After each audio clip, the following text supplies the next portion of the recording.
Hi, my name is Pamela Coons, Associate Professor of Medicine in the Division of Oncology at Yale School of Medicine and Yale Cancer Center. I'm excited to announce ASCO's new open access journal, JCO Oncology Advances. As the inaugural editor-in-chief, I hope to support JCO Oncology Advances to become the premier platform to bridge the gap between accessible scientific research and clinical care. Stay tuned for more information, including new article types, at ascopubs.org/JCO Oncology Advances. We look forward to seeing your submissions in spring of 2024.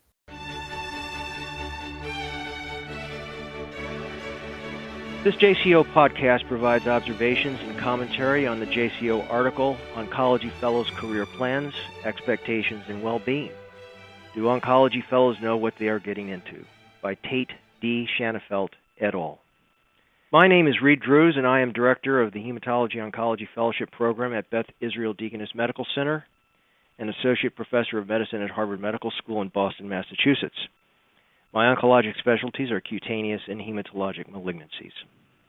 Earlier this year, Tait, D. Shanafelt, et al. Reported in JCO the results of an ASCO-sponsored survey of practicing U.S. oncologists, examining satisfaction with work-life balance and career plans. Of nearly 3,000 contacted oncologists, half returned surveys, and about one-third of the overall sample surveys were full-length.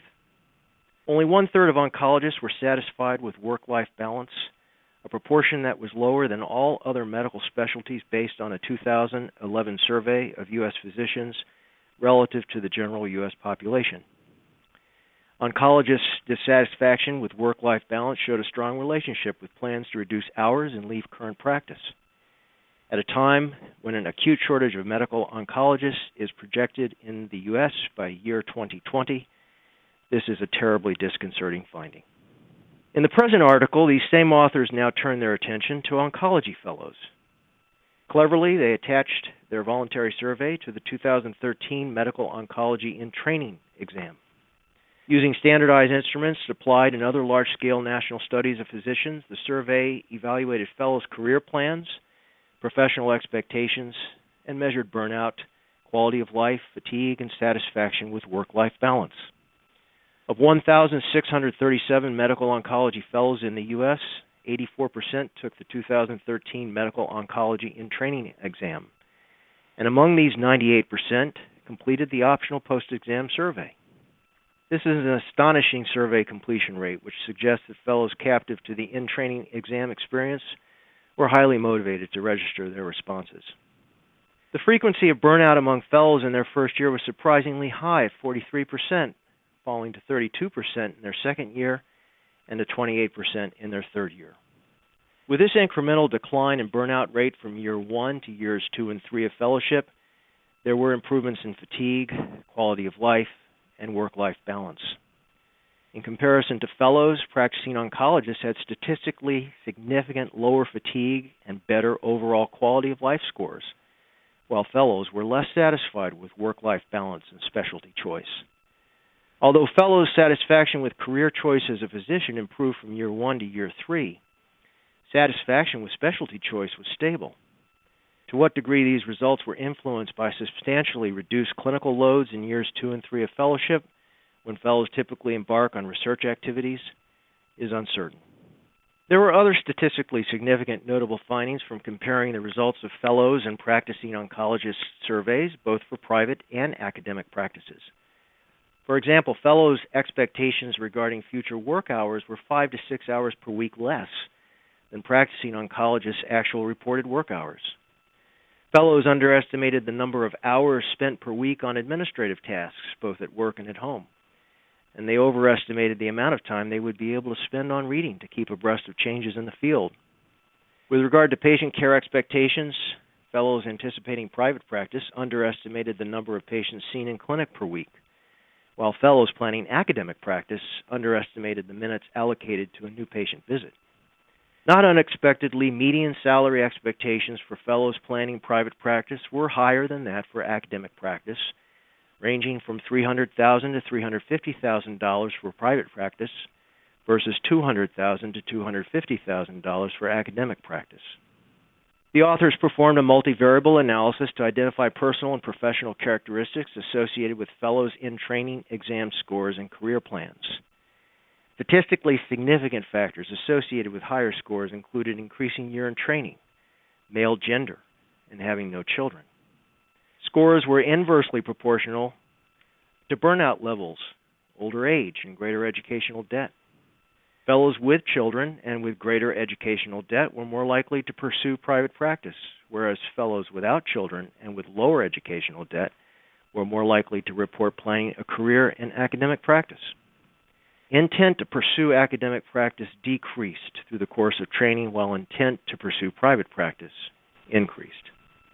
In summary, we have a generation of young physicians who are at the beginning of their professional careers with an overall 3-year fellowship burnout rate of 34% that equals that of practicing oncologists.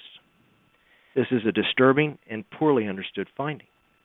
Why should fellows' burnout rates and dissatisfaction with work-life balance be as high as that for U.S. practicing oncologists? The answer is not known, but the authors suggest that unrealized expectations by fellows entering practice, in particular for workload, may be a potential contributing factor. As reported from prior surveys referenced by the authors, physicians work more hours than most U.S. workers, and oncologists work more hours than physicians in most specialties. Work hours and the amount of time spent providing direct patient care appear to be key drivers of both burnout and dissatisfaction with work-life balance among oncologists. Indeed, for fellows, burnout rate is highest when clinical responsibilities are greatest, most concentrated, and most intense in the first year of fellowship. So what can be done to reduce the burnout rate in the intense first year of clinical fellowship training? As noted by the authors, some studies point to peer support groups, improved training in end-of-life topics, and improved teaching quality as means of reducing distress. For some years now in our own fellowship program at Beth Israel Deaconess Medical Center, a psycho-oncologist whose teaching time is supported by philanthropy has joined fellows during patient visits in one of our high-volume subspecialty clinics, providing invaluable formative feedback to fellows who are conveying bad news to patients with metastatic disease. Additionally, we've offered communication skills retreats, morning sessions on art of oncology, and evening book club discussions as part of the training experience. Nonetheless, to what degree these efforts have reduced distress among our budding oncologists is uncertain. Another option suggested by the authors is to offload a portion of clinical responsibilities from the first year to the second and third years of fellowship. However, this move would likely increase burnout rates in years 2 and 3, while disrupting focused and concentrated research time. Fellows intent on a successful academic career want less, not more, clinical responsibilities, particularly if they are to achieve research goals and compete successfully for grants and awards. But fellows' intended career plans may change over time, influenced by other factors, as noted in the present survey, including children and greater educational debts that appear to drive fellows into private rather than academic practice. These are all important observations to take into account as we train the next generation of oncologists seeking to reduce burnout and dissatisfaction with work-life balance, to avert a projected shortage of oncologists by year 2020, and to maintain an adequate stream of academic oncologists intent on improving patient outcomes through clinical and scientific discovery. This concludes this JCO podcast. Thank you for listening. For more original research, editorials, and review articles, please visit us online at jco.org. This production is copyrighted to the American Society of Clinical Oncology. Thank you for listening.